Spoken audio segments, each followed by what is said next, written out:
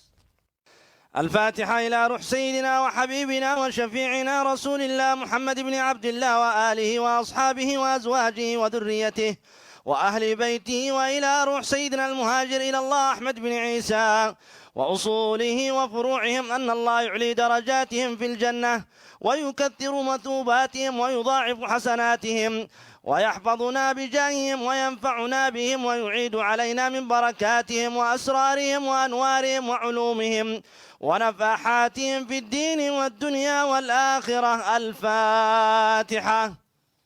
أعوذ بالله من الشيطان الرجيم. بسم الله الرحمن الرحيم.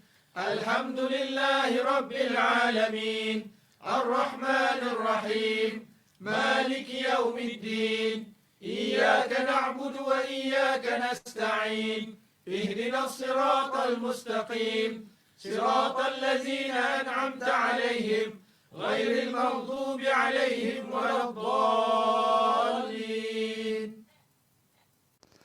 الفاتحة إلى روح سيدنا الأستاذ الأعظم الفقيه المقدم محمد بن علي باعلوي وأصوله وفروعهم وجميع ساداتنا آل باعلوي وأصولهم وفروعهم أن الله يعلي درجاتهم في الجنة ويكثر مثوباتهم ويضاعف حسناتهم ويحفظنا بجاههم وينفعنا بهم ويعيد علينا من بركاتهم وأسرارهم وأنوارهم وعلومهم ونفحاتهم في الدين والدنيا والآخرة. الفاتحة.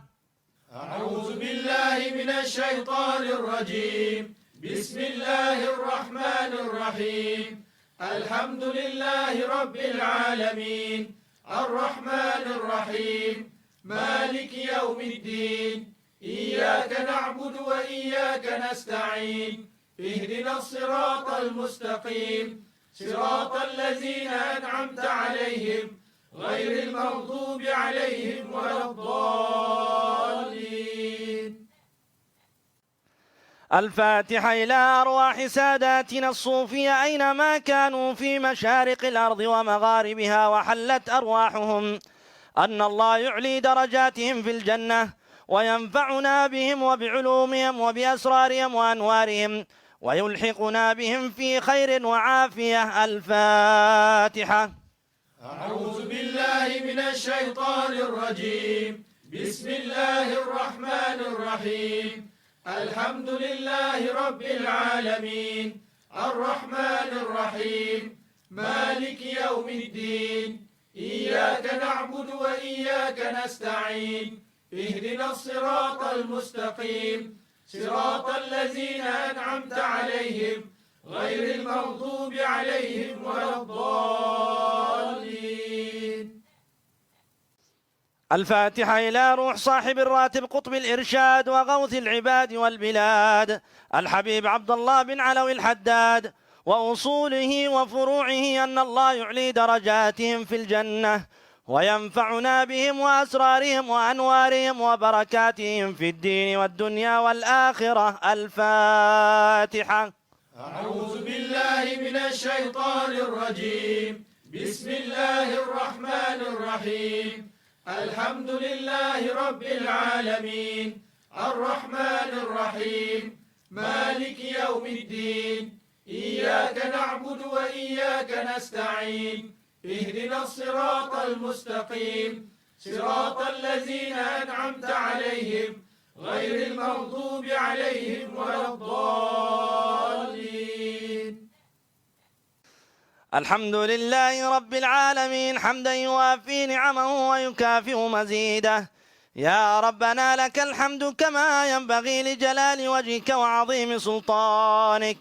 اللهم صل على سيدنا محمد وآله وصحبه وسلم. اللهم إنا نسألك بحق الفاتحة المعظمة والسبع المثاني والقرآن العظيم أن تفتح لنا بكل خير، وأن تتفضل علينا بكل خير، وأن تجعلنا من أهل الخير، وأن تعاملنا يا مولانا معاملتك لأهل الخير، وأن تحفظنا في أدياننا وأنفسنا وأموالنا وأولادنا وأهلينا وأصحابنا وأحبابنا من كل محنة وفتنة وبؤس وضير، إنك ولي كل خير ومتفضل بكل خير ومعط لكل خير يا أرحم الراحمين. اللهم اغفر لنا ولوالدينا ولأولادنا ولمشايخنا في الدين ولمن أحسن إلينا ولمن أوصانا بالدعاء ولجميع المسلمين والمسلمات والمؤمنين والمؤمنات الأحياء منهم والأموات. اللهم اغفر لنا وارحمنا وارض عنا وتقبل منا وأدخلنا الجنة ونجنا من النار. اللهم اصلح لنا شأننا كله، اللهم زدنا ولا تنقصنا، وأكرمنا ولا تهنا، وأعطنا ولا تحرمنا، وارض عنا يا أرحم الراحمين. وصلى الله على سيدنا محمد وآله وصحبه وسلم، والحمد لله رب العالمين. اللهم إنا نسألك رضاك والجنة ونعوذ بك من سخطك والنار. اللهم إنا نسألك رضاك والجنة ونعوذ بك من سخطك والنار. اللهم إنا نسألك رضاك والجنة ونعوذ بك من سخطك والنار.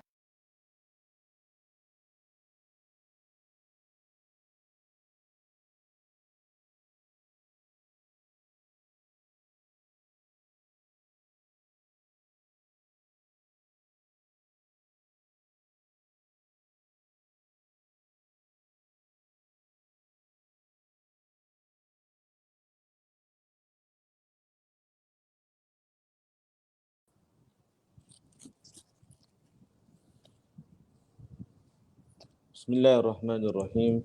Alhamdulillahirabbil wa bihi nasta'in ala umuri dunya waddin. Wassalatu wassalamu ala asyrafil anbiya'i wal mursalin sayyidina wa habibina wa syafi'ina Muhammad bin Abdullah wa ala alihi wa sahbihi ajma'in. Mari sama-sama kita mulakan majlis kita. Mudah-mudahan Allah Subhanahu wa taala memberkati majlis kita dengan bacaan suratul Fatihah, pembukaan Ummul Kitab, mendapatkan kita ganjaran di dalam bacaan kita, dan juga mudah-mudahan dengan niat-niat yang baik kita semua di dalam lindungan Allah Subhanahu wa taala daripada segala mara bahaya, segala fitnah dunia, fitnah akhir zaman, segala penyakit terutamanya COVID-19 ini. Mudah-mudahan semua berada di dalam naungan Allah Subhanahu wa taala insyaallah. Al-Haziniyah qultu salafus salih kan salafatu kutub zaman wa ila hadratin nabi Muhammad sallallahu alaihi wasallam sirril Fatihah. A'udzu billahi minasyaitonir rajim. Bismillahirrahmanirrahim. Alhamdulillahirabbil alamin arrahmanir rahim maliki yaumiddin iyyaka na'budu wa iyyaka nasta'in ihdinas siratal mustaqim siratal ladzina an'amta 'alaihim ghairil maghdubi 'alaihim waladdallin. Amin. Alhamdulillah, puji syukur kita kehadrat Allah Subhanahu wa taala yang mana kita semua masih lagi terpilih daripada Allah Subhanahu wa taala untuk bersama-sama kita berkumpul di dalam alam maya, iaitu di dalam Majlis Hadun Nabawi, pengajian kitab pada malam ini, iaitu kitab Sa'adatul Ma'ad wal Mahya, yang akan dipimpin oleh Al-Fadil Al-Habib Ali Zainal Abidin bin Abu Bakar Al-Hamid. Sesi ini mudah-mudahan menjadikan manfaat ilmu yang akan disampaikan buat diri kita masing-masing, dan juga mudah-mudahan kita semua menjadi orang-orang yang senantiasa beribadah dan juga beristiqamah dalam menghadiri majlis-majlis ilmu, tak kira sama ada di dalam alam maya ataupun di dalam secara fizikalnya, insya-Allah. Dan marilah sama-sama kita fokuskan diri kita dan bersedia dengan pen, pensel ataupun buku catatan, dan catatlah segala faedah-faedah yang akan disampaikan oleh Al-Habib, dan mudah-mudahan menjadikan ilmu itu ilmu yang bermanfaat yang dapat sama kita amalkan dan kita sampaikan, kongsikan kepada ahli keluarga kita, jiran tetangga kita dan juga masyarakat sekalian, insya-Allah.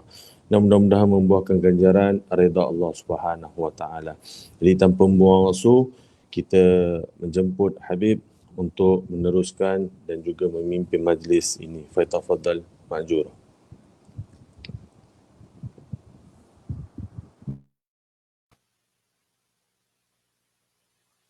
الحمد لله رب العالمين وبه نستعين على أمور الدنيا والدين والصلاة والسلام على أشرف الأنبياء والمرسلين سيدنا محمد وعلى آله وصحبه أجمعين. أما بعد, Assalamualaikum warahmatullahi wabarakatuh. Terima kasih kepada Al-Fadhil Al-Ustaz Nizam dan seluruh penganjur majlis pada malam hari ini, Majlis Al-Muwasalah, dalam menghadiri Majlis Al-Hadiyun Nabawi yang setiap bulannya kita membacakan kitab yang disusun oleh Al-Imam Al-Allama Al-Habib Umar bin Muhammad bin Salim bin Hafidh yang mensyarahkan qasidah Al-Imam Abdullah Al-Qutb, Al-Imam Abdullah bin Nabil Al-Haddad yang bertajuk Sa'adatul Ma'ad wal Mahya Syarah Qasidah Idza Syi'ta an Tahya. Qala radhiyallahu anhu wa nafa'na bihi wa bi'ulumi fid darain amin. Kita sampai kepada Allahumma shalli ala Muhammad wa ala ali sayyidina Muhammad.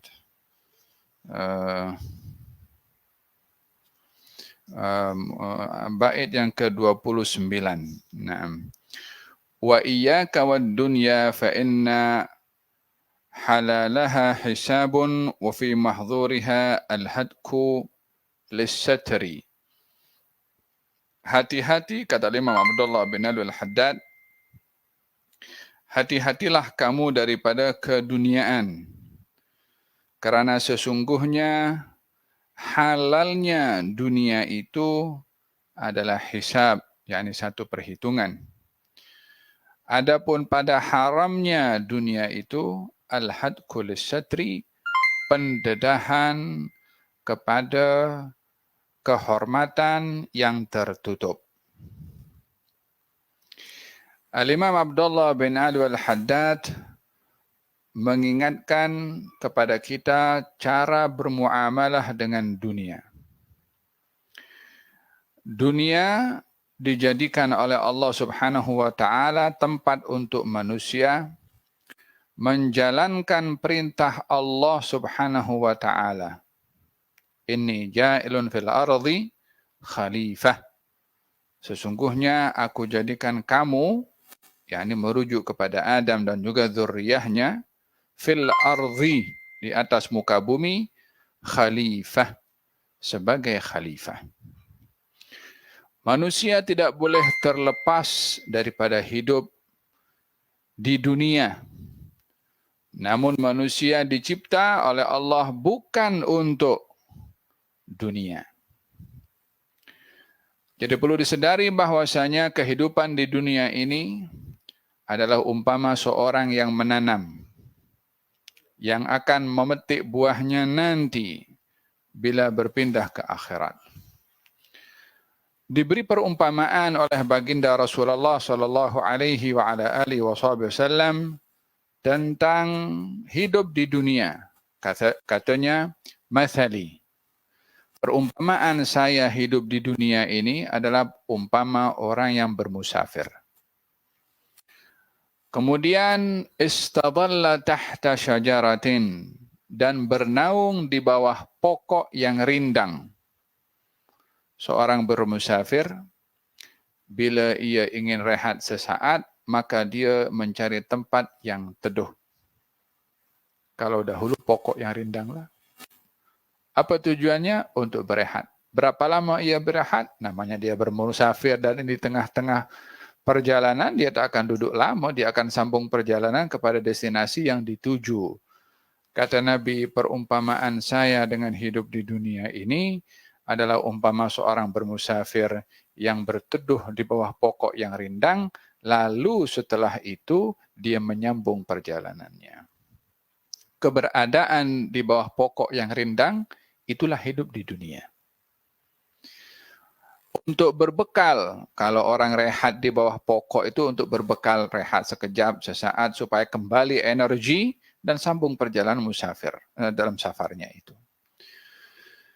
Dan dengan demikian kita digambarkan perumpamaan sedemikian oleh baginda Rasulullah SAW untuk mengelak daripada ar-rukun fid dunia.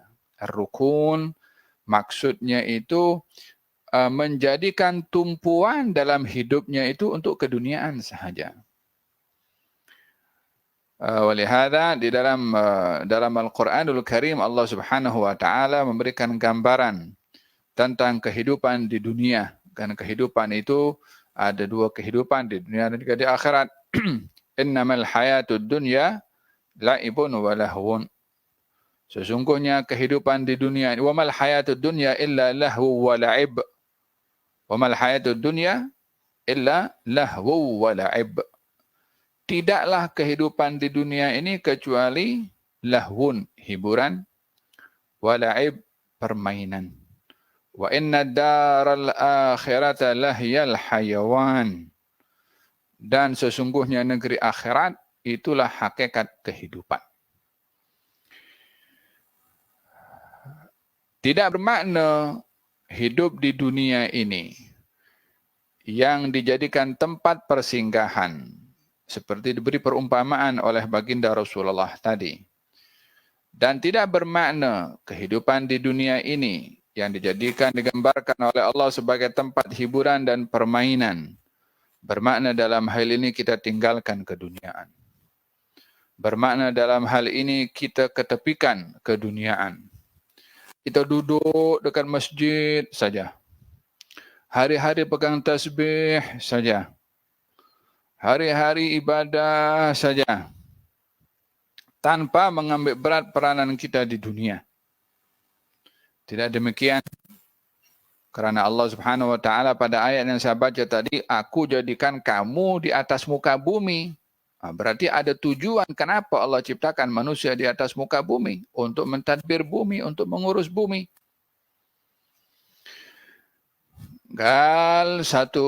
Salah seorang daripada arifin, ketika bercerita tentang keduniaan, yang hadir di situ ada seorang peniaga yang sukses, businessman. Dia sukses. Tapi dia orang baik. Dia gunakan harta yang didapat olehnya untuk membantu orang lain. Tetapi karena awalnya dia silap faham, bahwasanya dunia ini hina, dunia ini kita kena zuhud, kita kena ketepikan dunia, walhasil dia tak mau kepada dunia. Maka dia tinggalkan bisnisnya di pasar, jual belinya ditinggalkan. Dia duduk dekat masjid ibadah saja. Orang yang alim ini, seorang yang arif ini, melihat kepada dia selalu nampak di masjid, katanya, kenapa kamu tidak pergi ke pasar berniaga? Kalau aku tinggalkan semua, aku habiskan masa aku untuk beribadah saja kepada Allah Subhanahu wa taala. Katanya seperti engkau beribadahlah dengan kau berniaga, dengan kau berbisnis, dengan kau mencari keduniaan untuk membantu orang, untuk tolong orang. Itu juga ibadah supaya tidak dibatasi memandang kepada dunia ini yang melalaikan dan banyak menghibur, melupakan kita dengan kita tinggalkan terus kepada keduniaan. Tidak demikian. Allah Subhanahu wa taala berfirman dalam Al-Qur'anul Karim, "Fa idza qudiyatis salatu fantashiru fil ardi wabtaghu min fadlillah." Kalau kamu selesai salat Jumat, pergi sana kerja, cari rezeki. Disuruh kerja oleh Allah Subhanahu wa taala. Yang tak boleh macam mana? Yang tak boleh bila fa idza fantashiru fil ardi wabtaghu min fadlillah wadhkurullaha katsiran la'allakum tuflihun. Wa idza ra'au tijaratan aw lahwan infaddu ilaiha wa tarakuka qa'ima qul ma indallahi khairu minal lahwi wa minat tijarah wallahu khairur raziqin. Allah berfirman dalam Al-Quran ketika mereka para sahabat nampak ada barang perniagaan dibawa oleh kafilah sedang diniagakan. Sementara mereka sedang mendengarkan Nabi berkhutbah. Maka mereka khawatir ini kafilah yang membawa barang perniagaan, kalau dia lalu nanti mereka tak sempat beli barang. Maka ditinggalkan Nabi menyampaikan khutbah, mereka sibuk pergi beli barang. Dalam hal ini, dilalaikan dengan keduniaannya demi menjalankan tugas kewajiban beribadah salat Jumat yang diwajibkan oleh Allah Subhanahu wa taala. Cara menyikapi keduniaan yang seperti inilah yang ditegur oleh Allah Subhanahu wa taala. Qul ma indallahi khairum minal lahwi wa minat tijarah. Katakan kepada mereka yang pergi untuk cari barang perniagaan itu bahwasanya keberadaan mereka sedang menjalankan kewajiban yang diwajibkan oleh Allah pada sholat Jumat sementara mendengarkan Nabi khutbah. Itu lebih baik daripada hiburan dan perniagaan yang dia nak beli. Dengan demikian, carilah dunia yang tidak melalaikan kepada akhirat. Carilah dunia untuk akhirat. Demikian menyikapi kepada keduniaan. Walihada baginda Rasulullah sallallahu alaihi wasallam melihat seseorang lelaki keluar daripada rumahnya dengan kesehatan tubuh badannya. Lalu sahabat mengatakan kepada Rasulullah, "Ya Rasulullah, ini anak muda kalau guna kekuatannya untuk jihad adalah lebih baik baginya." Nabi bersabda, anak muda ini kalau keluar daripada rumahnya mencari rezeki bekerja untuk memenuhi keperluan dirinya, maka dia fisabilillah. Ini anak muda kalau keluar mencari rezeki untuk memenuhi nafkah ahli keluarganya dan anaknya yang masih kecil, maka dia fisabilillah. Ini anak muda kalau keluar daripada rumahnya mencari rezeki untuk memberi nafkah kepada orang tuanya yang tidak mampu, maka dia fisabilillah. Tapi kalau dia keluar daripada rumahnya hanya untuk mencari keduniaan dan untuk bangga dengan keduniaan, maka dia fisabilillah syaitan. Dia ada jalannya syaitan. Apa yang membezakan? Nawaitu. Untuk apa dia bekerja? Untuk apa dia berniaga? Fahimtum? Walihada di dalam Al-Quranul Karim Allah berfirman, Rijalun la tulhihim tijaratun wala bay'un an dzikrillah. Orang-orang yang mulia itu di sisi Allah adalah orang-orang yang tidak dilalaikan oleh perniagaan mereka daripada mengingati Allah. Maknanya apa? Mereka berniaga, mereka bisnis, mereka sukses, mereka banyak duit. Tapi tidak dilalaikan dengan keduniaan itu daripada mengingati Allah. Macam mana tidak dilalaikan daripada mengingati Allah? Mereka tahu cara mencari rezeki sumbernya daripada mana dan menggunakannya untuk apa. Tidak lalai daripada mengingati Allah, mencari rezekinya daripada sumber yang halal. Tidak lalai daripada mengingati Allah dalam menggunakan rezekinya di tempat yang halal. Itu orang yang dia menggunakan keduniaan dengan sebaik-baiknya. Ni'mal malus salih fir rajulis salih. Sebaik-baik harta bila ada di tangan orang saleh. Paham tak? Kalau diceritakan tentang dua orang adik-beradik. Yang satu kaya raya. Yang si adik itu miskin. Hidup di pedalaman. Satu hari, si adik hantarkan anak muridnya untuk sampaikan hajat kepada abangnya di bandar. Diberitahu alamatnya. Sampai di bandar jumpa dapat alamatnya. Nampak rumahnya besar. Nampak dia kaya dengan rumahnya. Ya Allah. Luar biasa. Murid pun hairan. Betul ke alamat ni? Nampak adiknya di sananya hari-hari hanya pergi pancing ikan, dapat ikan, makan itu hari itu. Esok pergi pancing lagi ikan, hari-hari macam tu.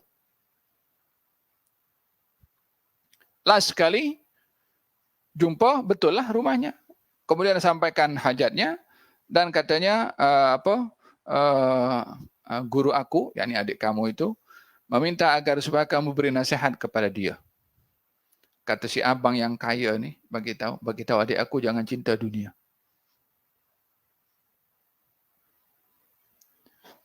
Alhasil si murid karena hormat dengan abang gurunya ini, dia geram juga. Ini kata-kata untuk awak, bukan untuk dia.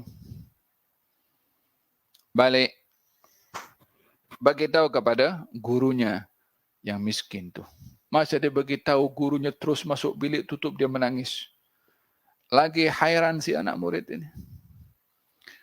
Katanya, wahai guru, bukankah sepatutnya itu kata-kata sesuai untuk abangmu? Katanya, abangku bukan cinta dunia, dunia cinta dia. Abang aku kalau klip dunia yang dimilikinya itu hilang, tak berubah dia punya iman. Tak goyang. Tapi aku setiap hari, setiap malam aku berfikir, esok kalau aku pancing ikan, dapat ikan atau tidak ya? Jadi masih dilihat kecenderungan dalam hati nak dapat ikan. Esok kalau pancing itu akan sudah dinilai sebagai kecintaan kepada keduniaan. Lupa dengan ketergantungan kepada yang maha memberi rezeki subhanahu wa ta'ala. Faham dong? Hada kata Imam Abdullah bin Al-Haddad. Wa iyyaka wad dunya. Hati-hati kamu daripada dunia ini. Limadha? Kenapa? فَإِنَّ حَلَالَهَا حِسَابٌ. Halalnya dunia ini hisab. فَمَنْ يَعْمَلْ مِثْقَالَ ذَرَّةٍ خَيْرًا يَرَهُ وَمَنْ يَعْمَلْ مِثْقَالَ ذَرَّةٍ شَرًّا يَرَهُ لَا تَزُولُ قَدَمَ عَبْدٍ حَتَّى يُسْأَلُ عَنْ أَرْبَعٍ. Tidak tergelincir kaki seorang kecuali akan disoal tentang 4 perkara. Yani sebelum lepas daripada hisab, masa dipersoal, masa berdirikan di hisab, tak akan bergerak kakinya kemana-mana, melainkan 4 akan ditanya. Tentang umurnya, tentang masa mudanya, tentang ilmunya, dan tentang hartanya. Pada harta ini saja 2 soalan. Min aina iktasaba wa fima anfaqa. Daripada mana ia dapat, kepada apa ia guna. Sumbernya daripada mana? Itu 1 soalan. Digunakan untuk apa? Mungkin sumbernya betul, digunakan tak betul. Walihada kata Imam Al-Haddad, hati-hati kepada keduniaan ini, carilah dengan betul, gunakan tepat yang betul, karena kedua-duanya ada hisab. Wa fi mahdhuriha al-hadku lis-satri, dan pada haramnya itu pendedahan kepada aibnya, yakni akan dibukalah apa yang dia buat dengan keduniaan itu. Yang hasil daripada rasuah, yang hasil daripada tipu, yang hasil daripada curi, yang hasil daripada ambil duit tanpa dengan cara yang betul, dengan riba, semua akan terdedah. Persetujuan under table pun akan dibuka semua. Under table, up table, mafi, kullu maftuh nanti. Sekarang orang tak tahu. Faham tak? Nanti semua yaumatublas sarair. Di hari semua rahasia akan terdedah. Masih tak ada orang boleh tutup. Hari ini boleh tutup kes. Nanti tak ada. Yang akan hakim hanya satu, subhanahu wa ta'ala. Yang jadi saksi nanti tubuh badan sendiri. Yang sign dengan cara tak betul, yang terima under table pun semua akan bercakap. Faham Tom? Hada berkenaan dengan bagaimana pentingnya seseorang menyikapi kepada keduniaan. Kata Imam Al-Ghazali, cara menyikapi keduniaan ini untuk orang terjun ke bidang keduniaan, umpama orang yang masuk dalam lautan. Masuk lautan, ingin apa? Ingin mencari jauharah. Intan permata. Tapi nak sampai ke dalam tu, dia perlu pandai menyelam. Dia pun perlu berhati-hati berhadapan dengan pelbagai macam ancaman. Mungkin ada ikan jerung, mungkin ada macam-macam lah. Kalau dia boleh menyelam dan pandai berhadapan dengan semua yang membahayakan dirinya saat mencari mutiara, silahkan menyelam ke dalam. Tetapi kalau orang itu nak cari mutiara, berenang tak pandai, menyelam tak pandai, Nampak ikan kecil takut, apatah lagi ikan jerung. Macam mana? Hanyut dia. Perumpamaan orang mencari dunia macam tu. Bila ia mencari keduniaan itu, dia tahu tak akan tertipu. Dia tak akan terpedaya. Dia boleh guna keduniaan untuk kebaikan, untuk tolong madrasah, untuk tolong orang anak yatim, untuk tolong orang susah, orang miskin, untuk tolong, untuk nak bangun hospital free untuk orang-orang yang tak mampu, untuk bangun manfaat orang ramai. Dia tahu dia akan selamat dan dia yakin. Silahkan. Justru ibadah orang itu terbaiknya adalah macam tu. Bukankah Nabi Yusuf alaihissalam meminta kepada raja, "Gal aku nak engkau lantik bahagian menjaga kekayaan negara." Dia minta. Apa sebabnya dia minta jawatan? Inni hafizun alim. Saya ini hafiz, yakni penjaga yang bijak, alim, dan saya ada ilmu. Tak terpedaya dengan jawatan. Faham tak? Justru dia itu mengedepankan kedudukannya, kemampuannya, amanahnya untuk menjalankan tugas melalui jawatan. Zaman sekarang, jawatan dulu dicari, kemampuan kemudian.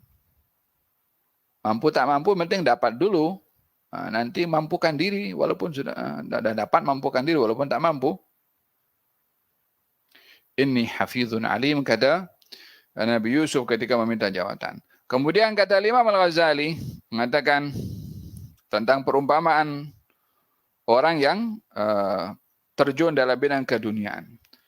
Katanya, orang yang mencari kedudukan, al-jah, jawatan. Wa kadzalika bahru hadzal mali wal jah. Demikian juga lautan yang digambarkan tu kalau lautan keduniaan dan juga pangkat kedudukan atau jawatan. Fi hadhihi dunya, di dunia ini, in kana yaqdir wa ya'rif ya'khudh min al-hayy dawa'aha wal hamya allati fiha wa yatawaqqa as-sum falyata'amal ma'al hayyah. Umpama orang yang dia berhadapan dengan ular. Apa tujuannya? Nak mengambil bahagian yang bermanfaat pada ular. Ular itu ada bahagian manfaat yang boleh dimanfaatkan. Kadang-kadang racunnya boleh memberikan manfaat, boleh menjadi obat. Tetapi untuk mengambil racun ular tu bukan, oh mana ular? Sini. Dia nak ambil racun tu kasih obat, dia kena patut innalillahi wa inna ilaihi raji'un. Dia kena mesti orang yang bijak, yang pandai, barulah dia boleh ambil benda manfaat pada ular yang beracun tu. Kalau dia tak pandai nak ambil benda yang bermanfaat pada ular, dia kena racunnya, dia tak dapat apa yang dia inginkan. Macam tu juga dengan keduniaan. Bila pandai mengurus untuk mendapat dan boleh memanfaatkan dengan keduniaan itu, silahkan. Bahkan itu ibadah terbaik bagi dia. Faham tom? Hada berkenaan dengan kata-kata Imam Abdullah bin Alwi al-Haddad. Naam. Wa iyyaka wad dunya fa inna halalaha hisabun wa fi mahdhuriha al-hadku lis-satri wa la taku ayyaban wa la taku hasidan wa la taku dha ghishin wa la taku dha ghadri. Kata beliau mengatakan, janganlah kamu menjadi ayyab. Ayyab, orang yang selalu mengaibkan. Janganlah kamu menjadi seorang yang punya sifat hasad dengki. Janganlah kamu menjadi orang yang suka menipu. Dan janganlah kamu menjadi orang yang ghadri, yakni berkhianat. Kata penulis di sini mengatakan, fa inna as-sani'a subhanahu wa ta'ala lam ya'dan laka bi syuhudil 'aibi fi syai'in min sana'atihi illa syu'unu nafsika fi ma tusi'u min al-mu'amalati fi ma bainaka wa bainahu. Yakni yang dimaksudkan adalah janganlah kamu menjadi orang yang suka mengaibkan Disebabkan oleh kerana Allah Subhanahu wa taala yang Maha Suci lagi Maha Agung tidak menjadikan makhluknya itu untuk didedahkan aibnya, untuk didedahkan kekurangannya. Allah cipta makhluk, apapun makhluk itu, bukan hak kita mengaibkan makhluk. Dia yang cipta, kenapa kita pula aibkan makhluk tu? Yang dituntut oleh Allah Subhanahu wa taala adalah kita mencari aib kita sendiri dalam muamalah kita dengan Allah. Yang dituntut oleh Allah kita mencari kekurangan diri berbandingkan melihat kekurangan orang. Orang yang banyak melihat kepada kekurangan dirinya akan kurang melihat kekurangan orang lain. Karena dia dah disibukkan dengan melihat kekurangan diri, tak ada masa nak fikir kekurangan pada orang lain. Orang yang dia menyibukkan diri untuk mencari kekurangannya akan memahami kekurangan orang lain. Kalaupun nampak kekurangan pada orang, dia akan memahaminya. Pasal apa? You and I both same. Sama. Apa bezanya? Faham Tom? Jadi, menyibukkan diri dengan kekurangan diri sendiri, lebih kepada usaha untuk memperbaiki diri, berbandingkan dengan sibuk dengan aib orang lain, sehingga terfikir nak menyibukkan orang, sementara dirinya perlu untuk diperbaiki. Dalam hadis Nabi Muhammad sallallahu alaihi wasallam, ya ma'syara man qad aslama bilisanih. Wahai sekalian orang yang sudah mengucapkan atau memeluk Islam dengan lisannya. Walam yufdil imanu ila qalbih. Sementara iman belum masuk dalam hati. Lisan ucap, tapi belum masuk dalam hati. Katanya, la tu'dzul muslimin. Jangan kamu mengganggu kaum muslimin. Wala tu'ayyiruhum. Jangan kamu mengaibkan mereka. Mendedahkan aib mereka. Wala tattabi'u awratihim, dan jangan kamu cari-cari kesilapan mereka. Fa innahu man tatabba'a awrata akhihi tatabba'a Allahu awratah. Sesiapa yang mencari-cari aib orang, Allah akan tunjukkan aibnya. Wa man tatabba'a Allahu awratahu yufdhihhu walau fi jawfi rahlih. Siapa orang yang dicari aibnya oleh Allah, tak akan selamat di mana ia berada walaupun nak bersembunyi dalam perut binatang yang milik peliharaannya.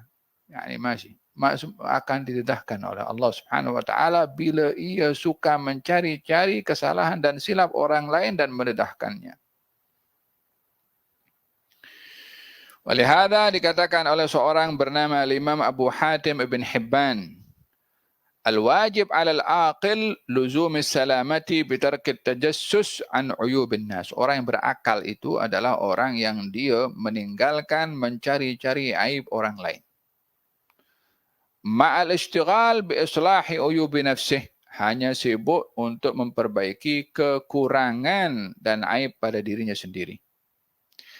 Fa inna man ishtaghala bi 'uyubihi an 'uyubi ghairihi araha badanahu wa lam yud'ib qalbahu. Orang yang dia sibuk memperbaiki aibnya sendiri daripada menyibukkan melihat aib orang lain, maka dia telah menjadikan badannya rehat dan hatinya tidak letih, tidak penat. Faham tu? Karena orang kalau dia mencari-cari aib orang, dipikir, dia tension, dia stres, dia geram dengan orang. Hatinya penat, pikirannya penat, badannya pun penat. Wa inna fakullama ittala ala aibi nafsihi hana alaihi ma yara mithlahu min akhi. Setiap kali dia melihat aib pada dirinya sendiri, maka akan nampak ringan kalau melihat aib yang sama ada pada orang lain. Faham tu? Nampak seseorang ini, nampak diri kita umpamanya apa? Sedikit banyak kita pun ada malas contohnya. Bila nampak orang lain malas, samalah. Kadang-kadang kita pun tersilap kata. Bila ada orang lain tersilap kata, samalah. Dia akan memahami keadaan orang. Apa sebab? Dia faham dirinya. Wa inna man ishtaghala bi'uyubin nasi an uyubi nafsihi amiya qalbuhu. Orang yang sibuk dengan aib orang, berbandingkan dengan aibnya sendiri, hatinya akan menjadi buta. La ilaha illallah. Wa ta'iba badanuhu. Badannya akan menjadi letih. Wa ta'adzara alaihi tarku uyubi nafsihi. Dan dia akan mencari-cari alasan untuk dirinya tak salah dan tak punya aib. Walaupun sekujur badan aib, dia akan cari dalil macam mana supaya tak aib. Pasal apa? Sibuk dengan aib orang. Wa inna man ajaza an-nasa man 'aba an-nas bima fihim wa ajaz minhum man 'abahum bima fihi wa man 'aba an-nas 'abuh. Barang siapa orang mengaibkan orang lain pun akan aibkan kepada dirinya. La ilaha illallah. Ada berkenaan dengan la takun ayyaban. Janganlah kamu suka mengaibkan orang lain. Seorang penyair berkata, li nafsi abki lastu abki li ghairiha. Aku menangisi diriku dan aku tidak menangisi selainnya. Li nafsi man nafsi 'anil nasi syaghilu. Tentang diriku aku sibuk sehingga aku tak perlu sibuk dengan hal orang. Al mar'u in kana aqilan wari'an. Seorang itu kalau berakal dan dia orang yang wara', ashghalahu an uyubi ghairihi ashghalahu an uyubi ghairihi wara'uh. Sifat waraknya itu akan menjaga dia daripada sibuk mencari-cari aib orang. Dia akan sibuk dengan aibnya sendiri. Seperti apa? Kamal alilis saqim ashghalahu an waja'in nasi kullihim waja'uh. Seperti orang yang sakit. Orang sakit itu sibuk dengan sakit orang apa sakitnya sendiri? Ya, sibuk dengan sakitnya sendiri. Dia sakit gigi. Orang sakit gigi. Oh, awak sakit gigi ke? Dia akan sibuk dengan hal diri sendiri. Orang nak jungkir balik tak peduli. Dia ada hal masalah yang dia hadapi. Faham dong? Kata Syekh Muhammad bin Ismail, mengatakan asy-syakhs alladhi yara surata nafsihi saghiratan jiddan tajiduhu da'iman yudakhkhim 'uyub al-akharin. Orang yang selalu melihat aib dirinya itu kecil, dia akan selalu melihat aib orang lain besar. Maksud melihat aib dirinya kecil, dia mencari-cari alasan kalau itu tak salah bagi dirinya. Tapi kalau orang lain,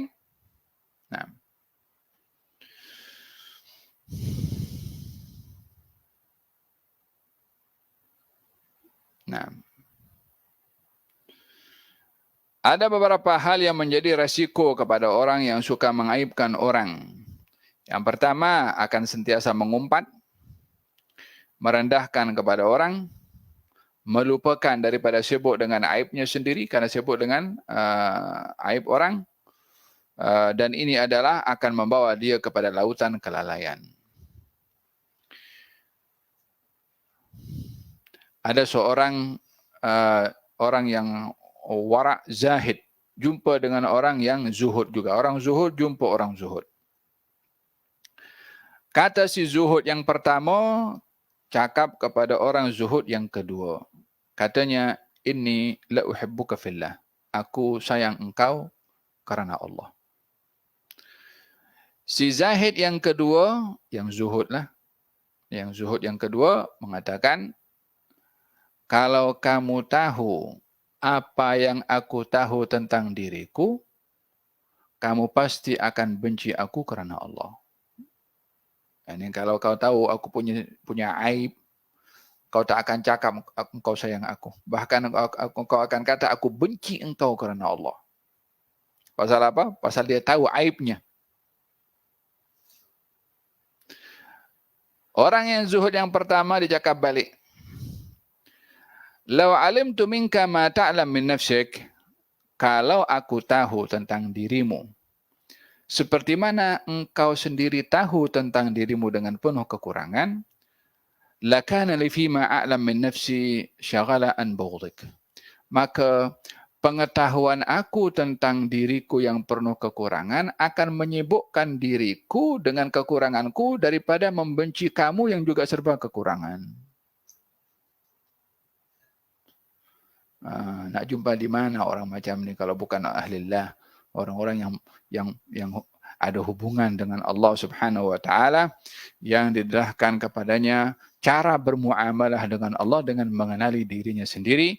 Man arafa nafsahu arafa rabbahu. Siapa orang kenal kepada dirinya, dia akan kenal kepada Tuhannya. Wala taku hasidan, jangan kamu menjadi orang yang hasad. Iyyakumul hasad, hati-hati kamu daripada sifat hasad dengki.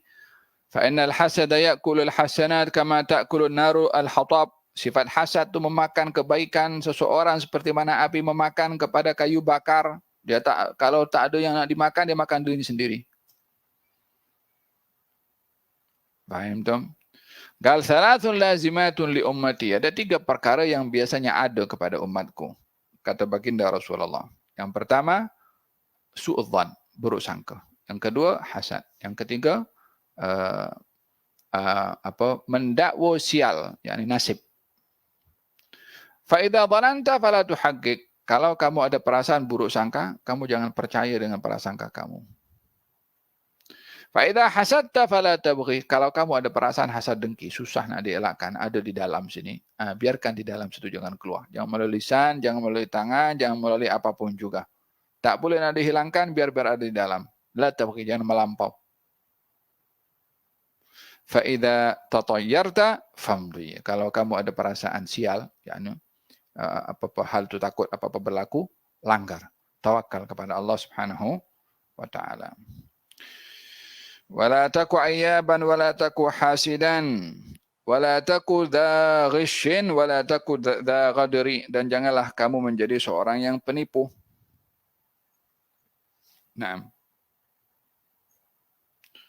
Walihada kata penulis di sini, cukup menjadi contoh bagi kamu, baginda Rasulullah sallallahu alaihi wasallam bermuamalah dengan semua makhluknya Allah tak pernah mengaibkan. Hatta kepada makanan pun tak pernah mengaibkan. Tak sedap makanan ini, tak pernah Nabi cakap macam itu. Dihidangkan makanan, kalau dia suka dia makan, kalau tak suka dia tinggalkan. Tapi tak pernah mengaibkan makanan. Faham tu? Nah. Ada berkenaan dengan sikap baginda Rasulullah SAW terhadap apa yang dipakai, apa yang dinaiki daripada binatang tunggangannya, tak pernah mengaibkan. Faham tu? Wala taku hasidan, dan janganlah kamu menjadi orang yang punya sifat hasad dengki. Wala taku dha ghishin, dan janganlah kamu suka menipu. Nah. Man ghashana falaysa minna. Barang siapa yang menipu, maka dia bukan golongan aku. Kata baginda Rasulullah sallallahu alaihi wasallam ketika beliau pergi ke pasar dan melihat ada orang jual korma, dan korma itu menumpuk meninggi macam tu. Kemudian Nabi masukkan tangan Nabi ke dalam tumpukan korma itu, didapati korma yang di dalam itu basah dan diambil oleh Nabi. Kemudian kata baginda Rasulullah, ini kenapa? Kata penjual mengatakan, ya Rasulullah, terkena hujan. yakni basah itu terkena hujan. Kata Nabi, kenapa kamu tak letak yang basah itu di luar, sehingga pembeli ketika membeli tahu kalau korma kamu basah, karena timbangan korma basah dengan korma kering beza. Yang dinampak kering ketika ditimbang ada yang basah, nanti kan khawatir berlaku penipuan karena timbangan itu beza. Man ghasyana falaysa minna. Siapa yang menipu maka bukan golongan daripada aku. Hatta syubhatul ghish. Walaupun menipu itu bukan betul-betul, tapi syubhatul ghish, yakni syubhah, pun dilarang oleh baginda Rasulullah. Satu orang diutus oleh Nabi untuk menjadi wakil Baitul Mal pungut zakat. Dia pergi. Sampai di negeri itu ambil zakat. Dia balik ke Madinah. Kemudian dia beritahu, ini harta yang kukumpulkan ini semua, ini adalah orang-orang yang mengeluarkan zakat. Yang ini orang-orang bagi aku. Kata si amil zakat nih. Ini zakat. Yang ini orang sana bagi aku. Kata Nabi SAW, kalau betul dia itu mendapat hadiah daripada orang di situ, biar dia duduk di rumah mak bapaknya, biar hadiahnya datang ke situ. Adapun dia pergi ke sana ambil zakat, nak kononnya ini zakat, ini hadiah, mana orang akan tahu mana zakat, mana hadiah? Betul tak betulnya? Kan ini ada syubhah. Dia ditugaskan, sudah diberi gaji daripada tugasannya itu untuk memungut zakat. Tak boleh memanfaatkan daripada kerjanya, mengambil daripada orang lain harta. Itu namanya rasuah. Dah digaji untuk buat khidmat layanan itu, dengan gaji yang dibayarkan sebagai khidmatnya, sebagai servisnya, dia tak boleh nak ambil daripada orang yang dia layan kepada orang itu, sudah digaji daripada hasil kerjanya sebagai pelayan kepada khadamat al-ammah, yakni kepada orang awam. Faham dong? Hada berkenaan dengan man ghasyana falaysa minna. Barang siapa orang yang menipu, maka bukan golongan kami. Hada dalam jual beli. Kalau ada barang jual beli, ini barang yang dijual itu ada aibnya, bagi tahu. Zaman sekarang madu asli ini. Oh, ini madu Hadramaut. Madu Hadramaut. Padahal beli dekat kedai tepi jalan situ. Paham dong? Ini langsung daripada ladang. Ini original, tak ada campur. Kalau betul, tak apa. Tapi kalau tidak, ini sudah ghish. Ini sudah menipu. Faham dong? Dahulu orang kalau nak jual barang, kalau ada aibnya dibagi tahu. Ini aib begini, macam tu.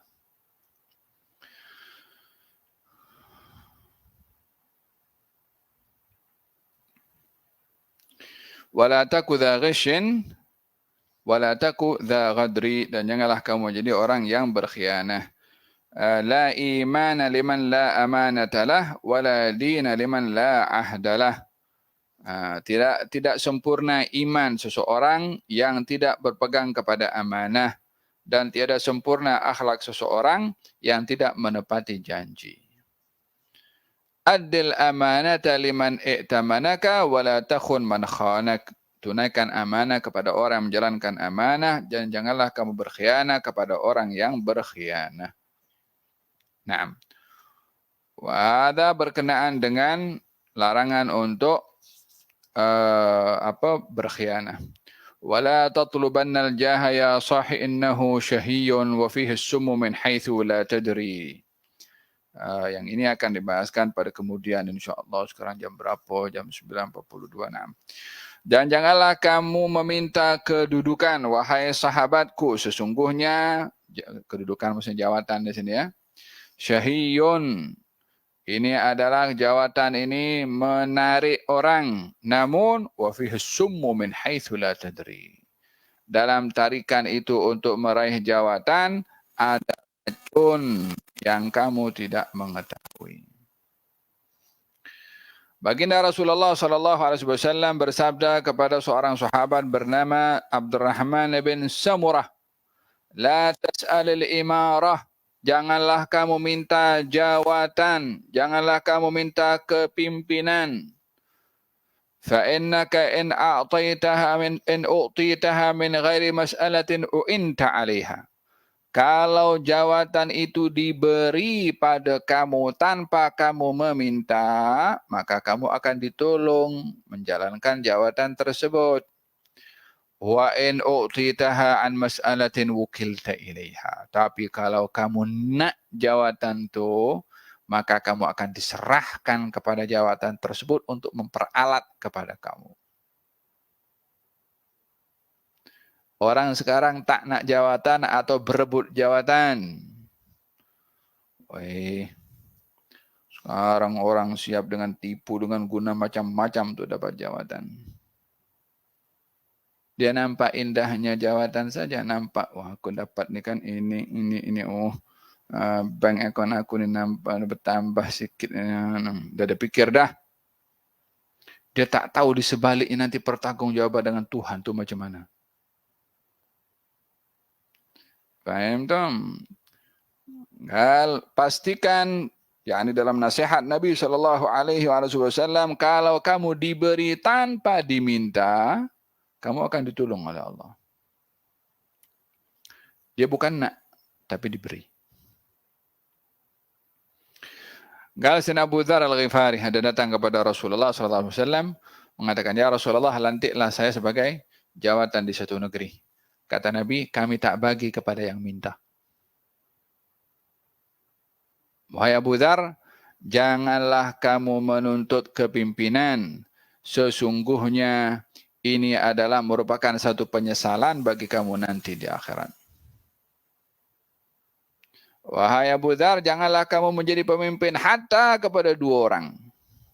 Apatah lagi satu negeri. Apatah lagi dengan kapasitas yang lebih besar. Kalau begitu kita nak biarkan negeri tanpa pemimpin ke? Bukan begitu. Pastikan tujuan mendapatkan jawatan itu apa?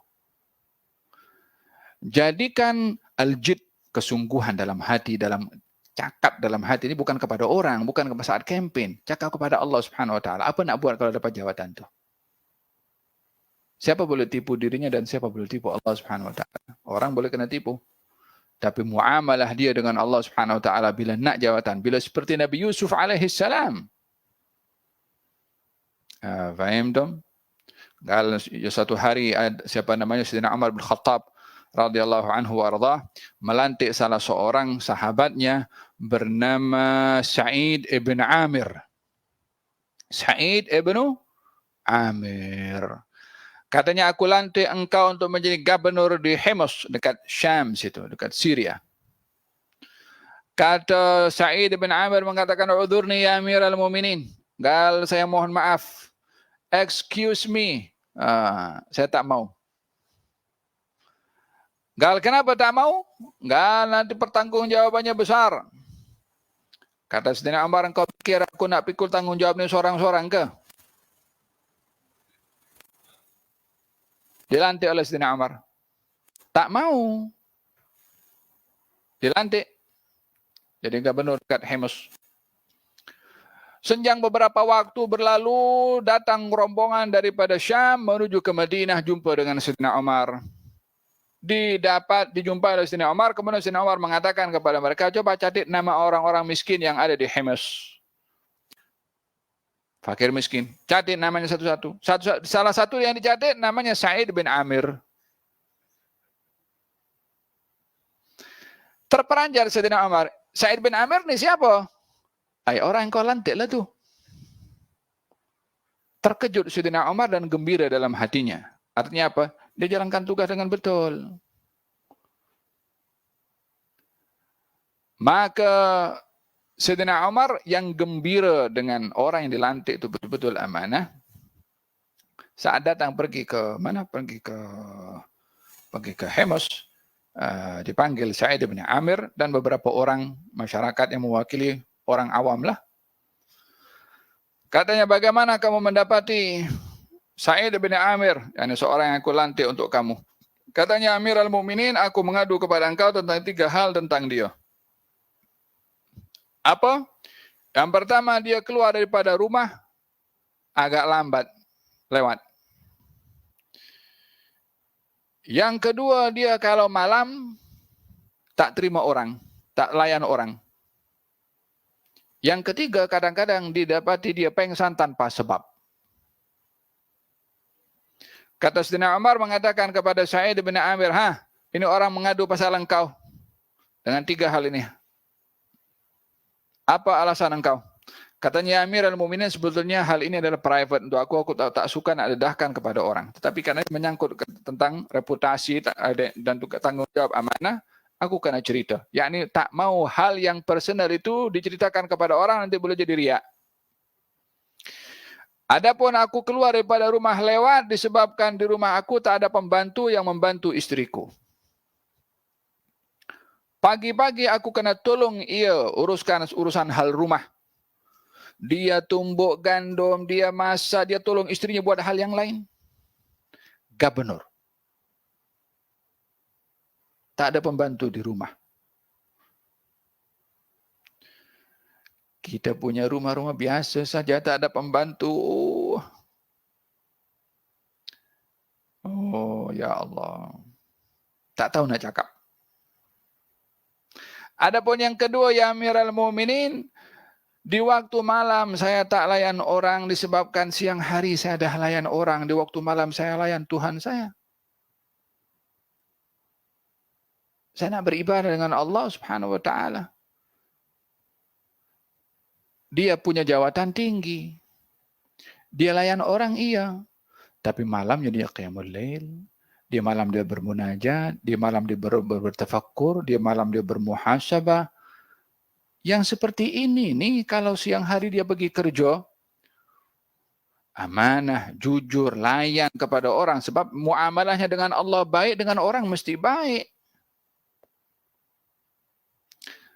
Adapun aku pengsan yang dilihat tanpa sebab, karena satu hari aku melihat seorang sahabat bernama Khubayb ibn Adi yang diseksa oleh kaum musyrikin. Waktu itu aku ada di situ karena masa itu belum lagi meluk Islam. Dan Khubayb yang diseksa sampai habis-habisan seksaan, dan sebelum dibunuh, Khubayb ditanya, Khubayb, apa kata kalau kamu selamat di tengah-tengah keluarga kamu, sehat, dan aku gantikan tempat kamu ini dengan Muhammad.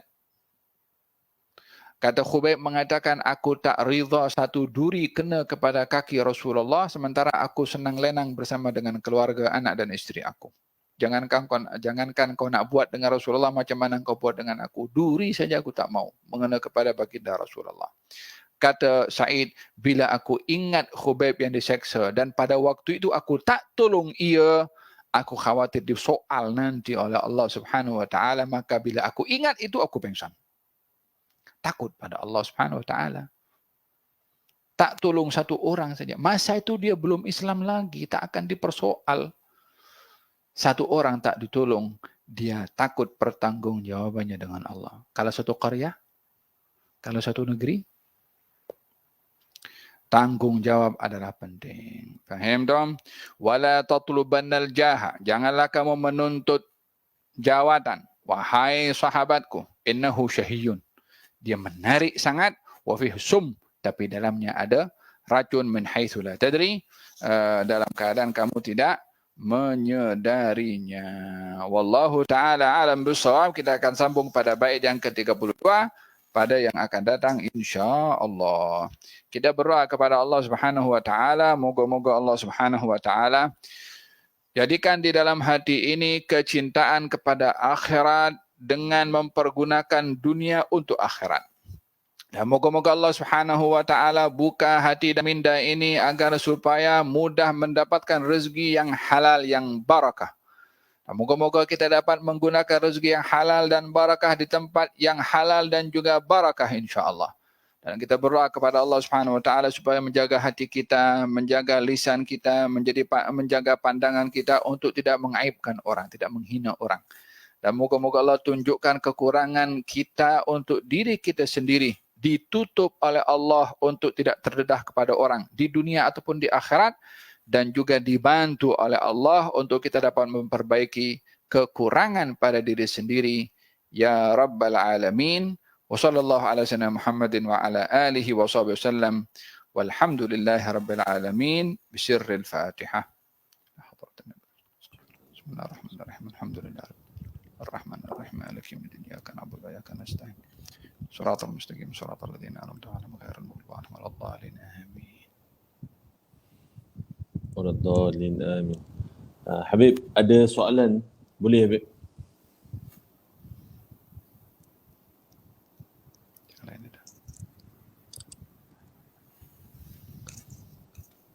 Habib, ada soalan? Boleh soalan Habib? Marhaba. Ada soalan Habib? Aha, taib, marhaba. Satu saja Habib soalannya. Ahsan. Jadi dikatakan, ya Habib Ali, saya nak tanya, jika kita setkan tema pakaian untuk dinner contohnya, temanya pakaian negara kesukaan kita, adakah yang set tema itu dapat dosa jika yang sertai memakai pakaian yang tidak tutup aurat? Coba diulangi.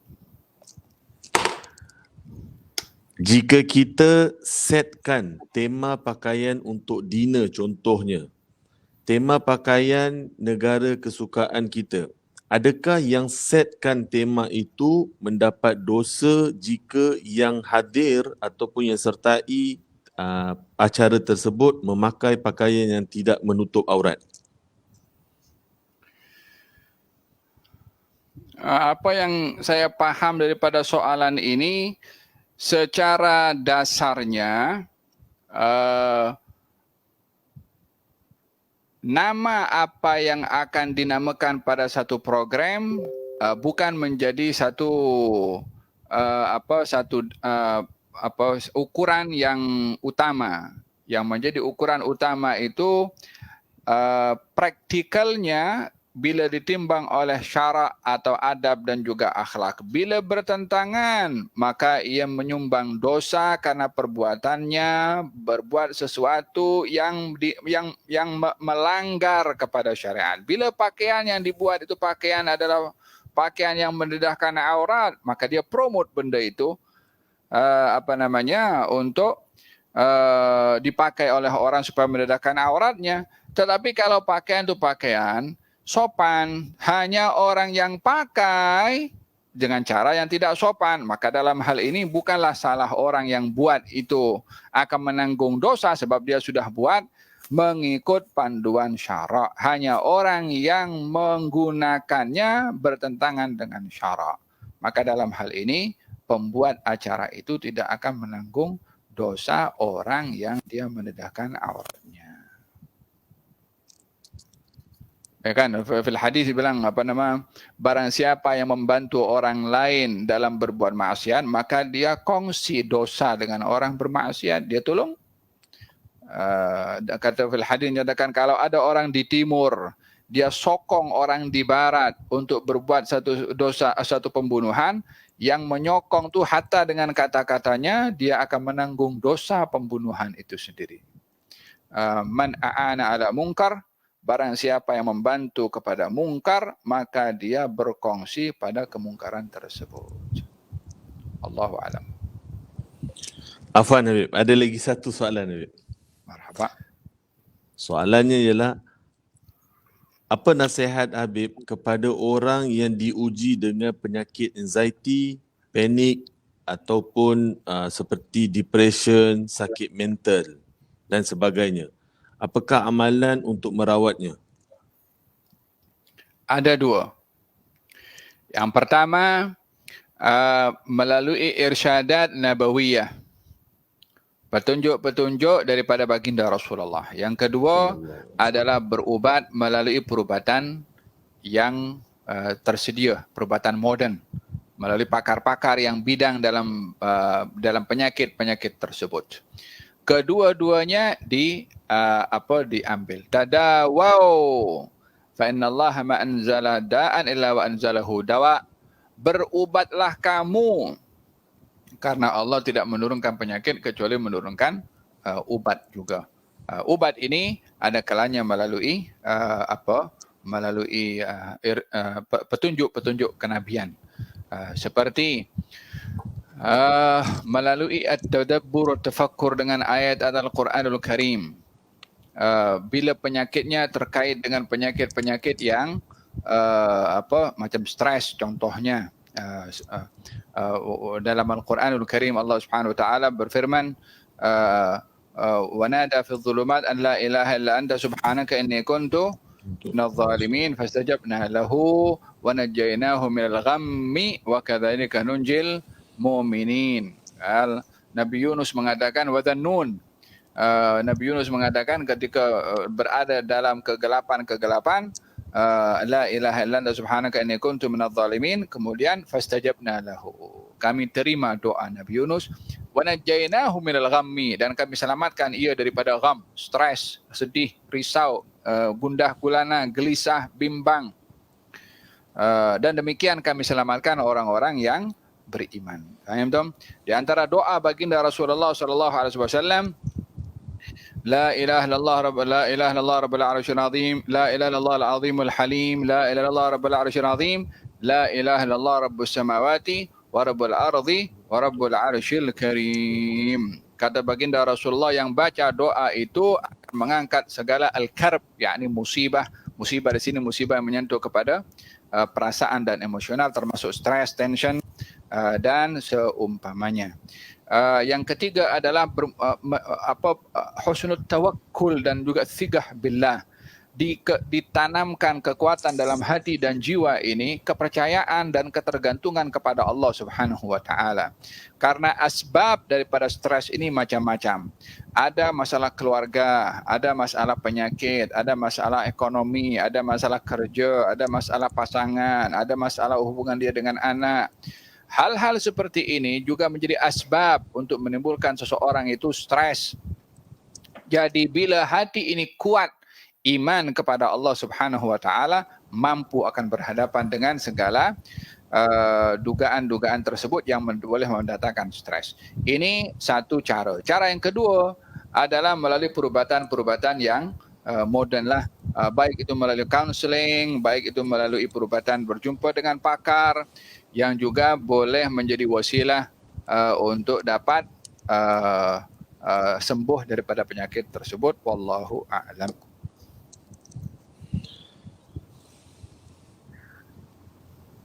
Baik. Alhamdulillah, kita pun jelas dengan pencerahan dan juga jawapan yang diberikan oleh Habib. Mudah-mudahan muslimin muslimat dan dirahmati Allah mendapatkan manfaat daripada perkongsian tersebut, dan segala pertanyaan telah dijawab juga oleh Habib. Mudah-mudahan memberikan manfaat dan dapatlah sama-sama kita usahakan. Dan pengajian kita pada hari ini, malam hari ini, iaitu menjaga diri kita ataupun lebih menyibukkan diri kita untuk mengenal akan diri kita dan juga Rabbul Alamin, supaya kita tidak tercari-cari kesalahan ataupun kesilapan ataupun aib orang lain selain daripada diri kita, dan berusaha sungguh-sungguh untuk menyibukkan diri kita dengan urusan bersama Allah Subhanahu Wa Taala daripada melebihkan keduniaan yang boleh melalaikan kita, insya-Allah. Jadi kita akhir majlis kita dengan doa, dan selepas itu kita baca tasbih kafarah dengan suratul Asr, insya-Allah. Bismillahirrahmanirrahim. Ya Rabbana iqtarafna bi annana iqtarafna wa annana asrafna ala ladha ashrafna fatub alaina tauba تغسل لكل حوبة واستر لنا العورات وآمن الروعات واغفر لوالدينا ربي ومولودينا والأهل والإخوان وسائر الخلان وكل ذي محبة أو جيرة أو صحبة والمسلمين أجمع آمين ربي فاصمع فضلا وجود منا لا باكتساب منا بالمصطفى الرسول نحظى بكل سول بالمصطفى الرسول نحظى بكل سول بالمصطفى الرسول نحظى بكل سول صلى وسلم ربي عليه عد الحب وآله والصحب عداد تشي الصحب والحمد للإله في البدء والتناهي سبحان ربك رب العزة عما يصفون وسلام على المرسلين والحمد لله رب العالمين في كل لحظة أبدا عدد خلقه ورضا نفسه وزنة عرشه ومداد كلماته سبحانك اللهم وبحمدك أشهد أن لا إله إلا أنت أستغفرك ونتوب إليك بسم الله الرحمن الرحيم والعصر إن الإنسان لفي خسر إلا الذين آمنوا وعملوا الصالحات وتواصوا بالحق وتواصوا بالصبر وصلى الله على سيدنا محمد وعلى آله وصحبه وسلم والحمد لله رب العالمين. Dengan itu kita ucapkan ribuan terima kasih pada pihak Habib dan mudah-mudahan Allah Subhanahu Wa Taala merahmati dan memberkatinya, dan juga pada muslimin muslimat yang dirahmati Allah. Kita akan bertemu insya-Allah pada minggu akan datang, iaitu di Majlis Sadun Nabawi juga yang akan dipimpin oleh Kiai Muhaimin, dan setelah itu ada majlis-majlis yang seterusnya. Mudah-mudahan kita semua mendapatkan maghfirah, pengampunan daripada Allah dengan menghadiri majlis ini, dan mudah-mudahan senantiasa diberkati oleh Allah Subhanahu Wa Taala. Yang baik semuanya datang daripada Allah, yang mana kekurangan itu daripada kelemahan diri kami sendiri. Wabillahi taufiq wal hidayah. Wassalamualaikum warahmatullahi taala wabarakatuh.